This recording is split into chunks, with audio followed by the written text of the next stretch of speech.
An MSNBC contributor, former senior FBI official, former U.S. attorney for the Eastern District of Virginia. So he knows this courtroom quite well. All right.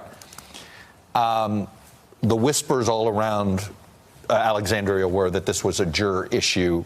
We don't know for sure, but a delay like this, it was certainly odd. And then you hear the admonishment. We're trying to connect dots.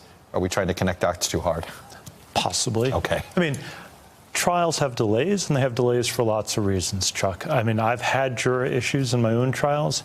It could be that someone tried to talk to a juror, or a juror overheard something in a hallway or a bathroom, or a juror fell ill. I mean, all of these are possibilities. By the way, that's why there are 16 jurors. There are 4 alternates, and so the alternates don't know who they are. All 16 are listening to the case as if they are part of the 12 that will ultimately decide it.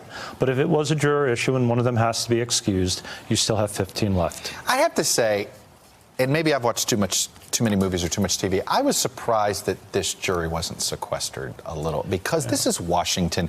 Paul Manafort already tried to tamper with witnesses, even when he was with an ankle bracelet on him. It's not as if there wasn't concern that outside forces might want to mess around. Yeah, it's both rare and expensive. And frankly, we're already asking a lot of the jurors to give up 2 or 3 weeks of their lives. Now we're asking them to go back to some, lousy motel room at night and watch, 3 channels that are permitted on their cable TV.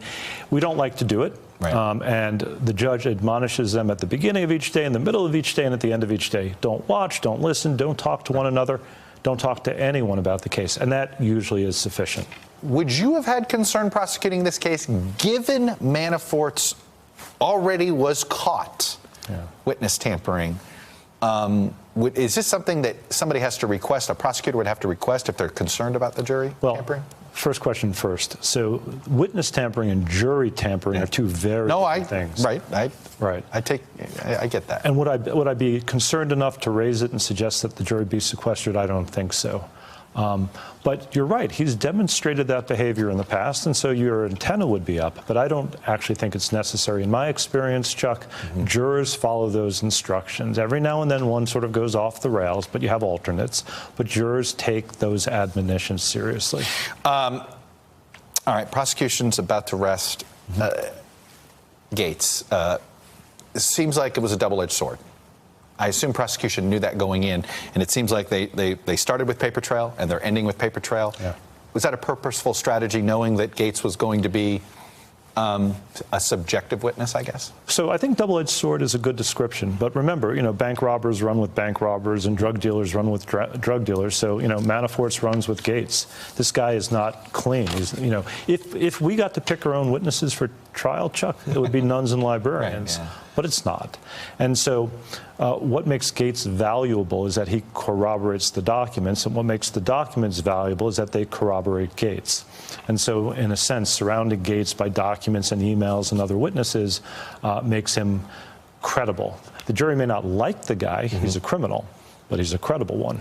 So, prosecution's about to rest. There's already been chatter through the last few months that, if Manafort at any moment thinks it's over, there's no way he can get out of this, that maybe he finds a way to cut a deal. Is this the moment before you would try to do it if you were in the defense and you said, you know what, I don't know if we want to present it? Because there's 2 things they're going to do. They'll obviously ask them to have the case dismissed. That probably won't happen.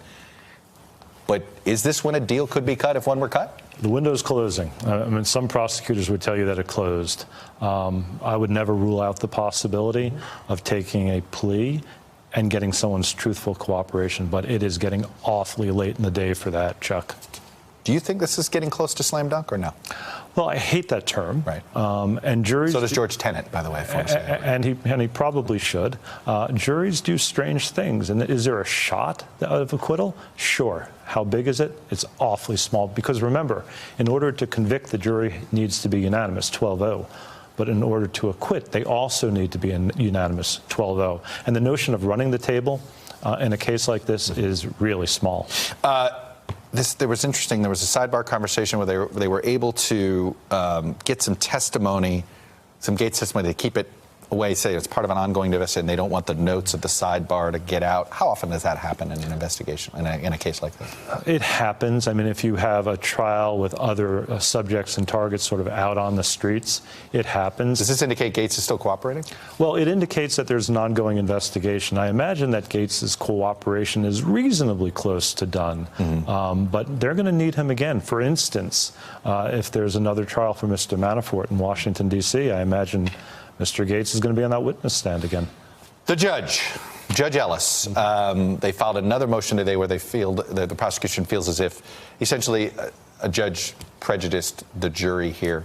First of all, does the prosecution have a case on this? They have an argument, absolutely. Do they have a case? I mean, is there an argument that this was... They have a valid argument. Is there anything they can do about it? No. And remember, if the government loses a trial, they don't have an appeal. The defendant does, but the government even does if not. they think there was, in their minds, judicial misconduct or judicial prejudice. It would have to be extraordinary, and I've never seen that happen. You've gone before Judge Ellis, and I know you've said Judge Ellis is going to Judge Ellis. What should we expect his treatment of the defense next week? Well, it sort of depends on what mood he's in that morning and, you know, which direction the defense... Really, it just depends whether the coffee was good? Well, I don't mean to be glib. He's a smart guy. He usually gets to the right result. But judges have to be so careful, Chuck, because the jury watches the judge and takes signals from how the judge acts, who he sort of berates and who he, you know, admonishes. They don't know any better. They think he's always right, and he often is. But in my experience, the very best judges only call balls and strikes, and if they want to admonish counsel, they do it privately, at the bench, out of the earshot of the jury, and that way the jury doesn't draw any implications. Those are my favorite baseball umpires, too. The ones that just do this. Yep. Rather than, you know? And you see it occasionally in baseball where an umpire goes after a player. It's crazy. That's not their job. There it is. Chuck Rosenberg, as always, sir. Happy Friday. Hello, YouTubers. If you're watching this, it means you've checked out our channel, so thank you. Now do me a favor. Subscribe by clicking on that button down there.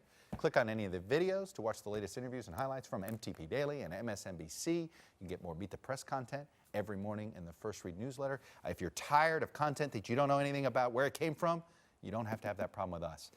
NBC News, MSNBC, MTP, and the Meet the Press mindset right here for you on YouTube. Subscribe now.